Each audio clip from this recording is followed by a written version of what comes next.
Assalamualaikum warahmatullahi wabarakatuh. Halo semua, selamat pagi, siang, ataupun malam. Eh, Kenalin, nama aku Didit. Di sini aku akan ngejelasin eh, terkait tutorial 1 bisnis proses cardinalities untuk mata kuliah Sistem Informasi Perusahaan.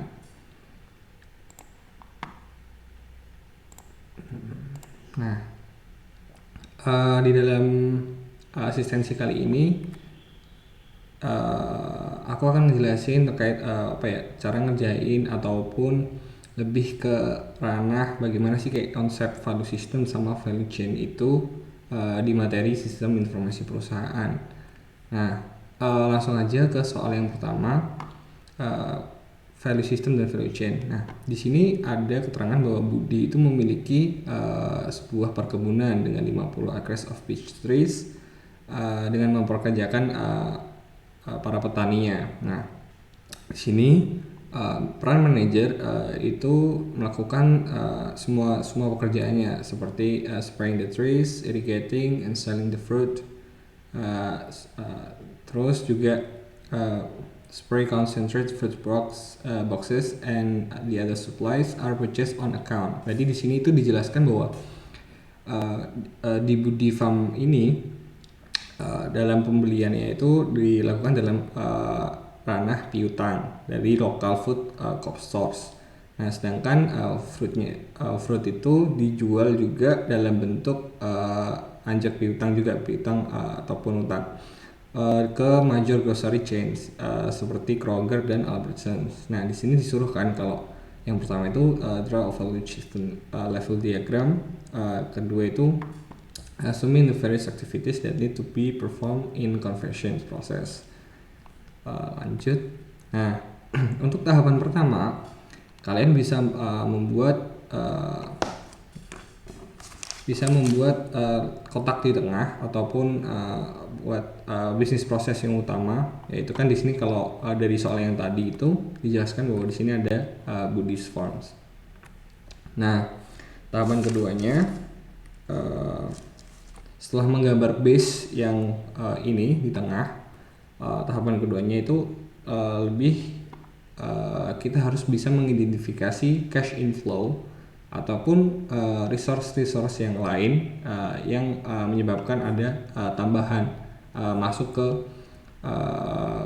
Budi's Farm ini. Nah, misalnya kalau dari sisi investor itu ada future cash flow, contohnya aliran modal masuk cash, ada kreditor juga resource dari cash yang lain, dari customer bisa juga dari merchandise ataupun food products kalau bisa bicara dari Budi tadi perkebunan Budi kan. Nah, dengan asumsi bahwa modal usaha itu berasal langsung dari pemilik dan terdapat aktivitas pembiayaan dari utang. Nah, misalnya dari kreditor kan kita bisa dapat uang untuk masuk ke cash kita atau di aliran kas kita sebagai modal lainnya selain dari milik pribadi. Nah, untuk yang step ketiga, kalian bisa mengidentifikasi cash outflow atau aliran cash yang keluar dari perusahaannya atau dari, kalau di sini berarti bicaranya perkebunannya kan. Nah, dibedakan jadi 4. Untuk investor pas cash flow, kreditor juga pas cash flow, supaya juga untuk pembelian raw materials atau supplies, equipment, plant, and services. Nah, untuk employee itu biasanya untuk biaya pekerjanya, atau kayak tadi kan ada migrant workers gitu kan. Nah, lanjut. Setelah kita udah bikin step 1, 2, 3, selanjutnya di step 4 ini kita bisa mendeterminasi kayak kategoris apa aja yang bisa digunakan untuk menggambarkan identifier tadi. Misalnya kita di tengah kan udah menggambar base bahwa di sini tuh ada Budi's Farm. Nah, di aliran cash inflow itu yang sebelah kiri, sedangkan aliran cash outflow-nya itu sebelah kanan. Nah, di step 5 nanti kita bisa masukin dua arah ini. Arah dari investor itu berarti masuk ke Budi's Farm berupa cash, keluar juga berupa cash. Nah, Kalau misalnya employee, berarti kan ada tambahan pekerja yang masuk ke Buddy's Farms kan. Nah, kalau keluarnya berarti kita harus bayar nih yang namanya pekerja itu tadi, karena ya buat gaji dan wages dan sebagainya kan, salary gitu. Nah, setelah kita bicara di bagian kiri atau cash inflow-nya, kita bicara cash outflow dari Buddy's Farms. Nah, aliran keluarnya otomatis juga cash kan. Nah, aliran yang pertama kita bisa bikin kotak yang suppliers. Di sini kalian bisa menghubungkan bahwa ada konsep keluar uang untuk mendapatkan goods service kan, goods atau services. Nah, kita imbal baliknya dapat goods and services. Kemudian juga customer, kita menjual barang tapi kita juga dapat cash gitu. Itu sederhana saja sih sebenarnya. Nah, setelah itu kita bisa menggambarkan nih value chain diagrams of Buddy's Farm itu secara keseluruhan itu bagaimana. Nah, berawal dari financing proses, otomatis kan kita dapat external financing atau aliran penambahan modal. Di sini juga bisa dari milik pribadi juga bisa, dari utang juga bisa, kayak aliran tambahnya modal. Nah, ini masuk ke sini kan. Nah, itu dipecah lagi kan. Dari financing proses kita bisa ke event selanjutnya, yaitu payroll proses. Kita bisa membayar labor buat meng-hire atau merekrut pekerja untuk dipekerjakan di Buddy's Farm ini. Nah, kemudian aliran cash juga bisa digunakan di event acquisition and paying process juga, kayak ya buat untuk membayar raw materials and suppliers gitu, atau bahan baku lah gitu.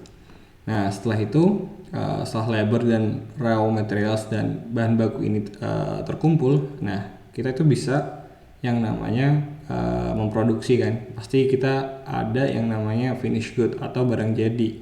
Nah, setelah barang jadi ini udah ada, baru kita bisa melakukan sales atau collection prosesnya. Nah, di sini kita bisa dapatkan yang namanya cash atau revenue buat penambahan atau pendapatan kita. Nah, next. Nah, setelah value chain diagram of Buddy's Farm itu di summarize, nah sebenarnya ada permasalahan duality juga di dalam sistem informasi perusahaan. Sistem informasi perusahaan itu di dalam duality ini dibedakan jadi dua, yaitu pertama increment economic events atau yang menyebabkan peningkatan resource di dalam proses bisnis kita. Kemudian ada decrement economic events, yaitu yang menyebabkan pengurangan resource atau pengeluaran dari bisnis proses kita. Contohnya saja, kalau di financing process dipecah itu ada cash receipt dan cash disbursement kan. Cash receipt itu yang apa yang kita terima dari sales, dari penjualan di sini, dan apa yang kita terima dari external financing process. Nah, misalnya ada tambahan modal, cash additional kan berarti. Nah, otomatis selain kita dapat di financing process, kita juga bakal dapat yang namanya berarti kita harus juga mengeluarkan uang dong buat melakukan proses produksi dan sebagainya. Nah, oleh karena itu di sini itu dipecah jadi dua, ada payroll process duality juga sama acquisition kan. Kalau di sini kita harus mengeluarkan cash untuk mendapatkan pekerja atau labor. Itu berarti cash disbursement-nya itu yang decrement economic events-nya, labor acquisition itu yang increment economics-nya. Nah, di acquisition juga kita bisa mendapatkan sebuah raw materials atau bahan baku dengan mengeluarkan sebuah uang. Nah, kita bisa habis itu kita bisa mengkonversikan menjadi barang jadi dengan kita harus menyuruh pekerja untuk mengoperasikan keseluruhan proses bisnisnya. Nah, otomatis buat duality lainnya itu ada WIP job atau work in progress. Nah, setelah barang itu jadi, kita bisa lanjut ke bagian revenue atau sales collections. Nah, kita bisa mendapatkan uang dari sini dan decrement economic events-nya itu yaitu penjualan, karena barang yang kita jual kan bakal habis kan, cuman kita bakal diganti dengan pendapatan dari penjualan tersebut atau cash gitu. Nah, selanjutnya di bagian cardinalities, oke, setelah kita berbicara mengenai value chain dan value system, di sini berarti kita akan ngomongin terkait cardinalities. Nah, di buku di PPT DHL pun juga udah lengkap sebenarnya, kalian bisa akses. Di sini jelaskan bahwa ada bagian diagram dengan format berikut. Di sini bisa dipecah menjadi beberapa bagian. Di kotak yang sebelah aku tunjukin ini yang dinamakan dengan resource. Kotak yang di tengah dinamakan dengan event, dan di bagian kanan ini kotak yang dinamakan agen. Dan selalu dengan format kayak gitu, ada resource, ada event, dan ada agennya. Nah, di sela-selanya ini bisa dikatakan sebagai, atau sederhananya hubungannya mau seperti apa di antara kotak-kotak ini. Nah, contohnya dari soal yang tadi, di sini berarti kan bisa dibedakan dari Buddhist farm itu ada atau relationship dari cardinalities-nya itu ada dua macam. Di bagian resource-nya ada raw materials sama cash, ya kan? Di raw materials di bagian Budi tadi disebutkan bahwa dia itu perlu melakukan acquisitions ya, yang didapat dari satu toko yang namanya local food co-op stores kan. Nah, berarti di dalam sini sebelumnya aku akan ngejelasin terkait dalam kurung ini maksudnya apa. Dalam kurung ini selalu jadi komposisi buat lebih simbol buat cardinalities, di mana sebelah kiri koma itu adalah nilai minimal dan sebelah kanan itu nilai maksimal. Nah, buat nilai minimal itu selalu dimulai dengan 0 atau 1. Kemudian untuk yang tengah-tengah itu ada 1, dan untuk nilai maksimalnya itu ada 1 atau n. Dibuat simbol ini tuh lebih ke pendekatan chain. Nanti kalian bisa baca sendiri untuk detailnya di bagian di PPT DHL. Nah, kembali ke Buddhist farm. Nah, di sini disebutkan bahwa di bagian acquisition ini di sini kan berarti disebutkan kalau Budi itu bahwa dia bakal membeli dengan teman-teman, aku ulangi lagi ya. Berarti kalau berbicara dari diagram format pendekatan chain itu kan di sini disebutkan bahwa ada economic resource kan. Nah, kalau diaplikasikan ke dalam Buddhist farms berarti di raw materials dan cash ini adalah resource dari perkebunan tersebut atau peternakan tersebut. Nah, sedangkan acquisition payment ini adalah duality di mana ada barang yang keluar atau sebuah stock inflow atau bisa disebut dengan increments economic events. Acquisitionnya kita bakal mendapatkan sebuah resource. Kemudian ada payment yang di sini aku anggap sebagai atau aku asumsiin sebagai decrement economic events-nya. Nah, baru di sebelah bagian kanan di sini ada agent di dalam bisnis prosesnya.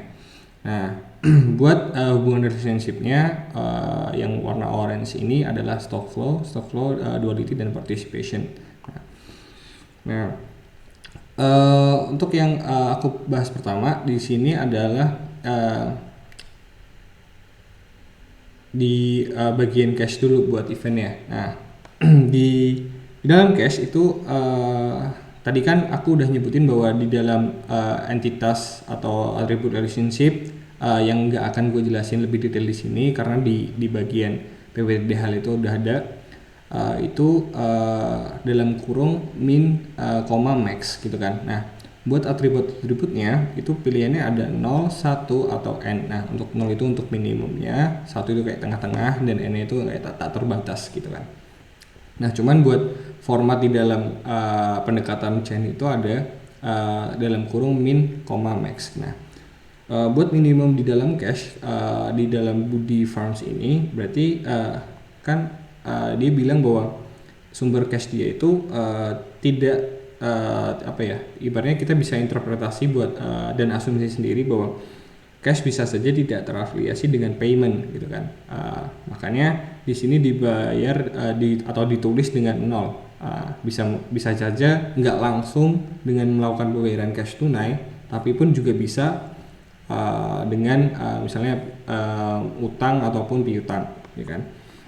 Karena di dalam soal tadi kan disebutkan bahwa pembayarannya itu kalau kita misalnya kalau si Budi manajernya itu beli purchase on account kan. Nah, sedangkan nilai maksimalnya itu tak terhingga. Nah, kenapa tak terhingga? Karena maksimum dari cash itu bisa saja terafiliasi dengan banyak payment atau dengan banyak cara ibaratnya kan. Dari bersumber dari banyak transaksi pembayaran. Nah, kemudian di bagian di Crimen Economic Events-nya ini di sini tertulis bahwa ada 0 dan n. Nah, untuk yang bagian minimum itu tertulis 0 karena pembayaran itu bisa saja diterima tapi tidak terafiliasi dengan cash misalnya. Jadi kan misalnya kalian kalau nerima pembayaran atau mengeluarkan pembayaran itu nggak harus bentuk cash kan, bisa aja bentuknya bond ataupun ngutang dulu ataupun kayak nyicil kan. Nah, makanya di sini ada tulisannya 0. Nah, kalau misalnya di sini tertulis 1 berarti kan ya harus berupa cash gitu pilihannya. Nah, kalau n berarti nggak mungkin kalau n kalau sebelah kiri kan.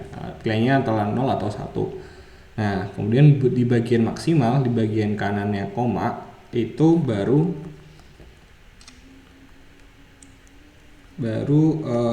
payment itu bisa terafiliasi dengan segala cara kan. Maksimalnya kan bisa juga cash, bisa juga utang, bisa juga deposit. Makanya satu transaksi pembayaran atau payment itu bisa menerima banyak jenis pembayaran. Nah kemudian yang kedua di bagian increment economic events yang meningkatkan resource di dalam Buddhist farm itu ada raw materials. Nah, raw materials di soal itu disebutkan bahwa Budi ini atau manajernya itu membeli barang pasti dari lokal co-op store kan atau toko lokal di dekat peternakan dia, ya kan?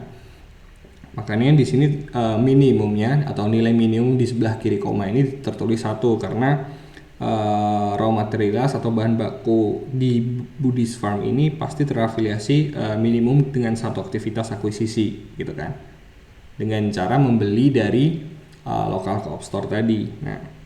Nah untuk maksimalnya berarti kan tak terhingga dong karena hubungan antara raw materials dengan acquisition ini tidak terbatas tidak atau bisa dibilang kita bisa mendapatkan raw materials itu dari banyak cara gitu kan atau acquisition. Nah, makanya di sini terusnya N. Kemudian ini ada stock flow atau inflow-nya di bagian acquisition. Di bagian sini